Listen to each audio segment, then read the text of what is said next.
সম্প্রচারিত আজানের দোয়া, রাসূল সাল্লাল্লাহু আলাইহি ওয়াসাল্লাম যে দোয়া শিখিয়েছেন সেই দোয়া হচ্ছে আল্লাহুম্মা রাব্বা হাযিহিদ দাওয়াতিত তাম্মা ওয়াস সালাতিল কায়িমা আতি মুহাম্মাদিন ওয়াসিলাতা ওয়াদ দারাজাতার রাফিআহ ওয়াবআথহু মাকামান মাহমুদান আল্লাযী ওয়া'আদতা। এতটুকু। আর কোন বর্ণনা আছে ইন্নাকা লা তুখলিফুল মিআদ। আরেকটা দোয়া তো আছে, সেটা হচ্ছে আশহাদু আল্লা ইলাহা ইল্লাল্লাহু ওয়াহদাহু লা শারীকা লাহু ওয়া আশহাদু আন্না মুহাম্মাদান আবদুহু ওয়া রাসূলুহু রাদিতু বিল্লাহি রাব্বান ওয়া বিমুহাম্মাদিন রাসূলা ওয়া বিল ইসলামি দীনা। এটা হচ্ছে দুইটা মিলে পরিপূর্ণ দোয়া।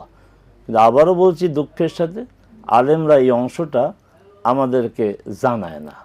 আল্লাহ তাদেরকে এই তৌফিক দিন যেন এটা গোপন না রেখে আমাদেরকে জানায়, আমরা তাহলে জানবো এবং পড়ব।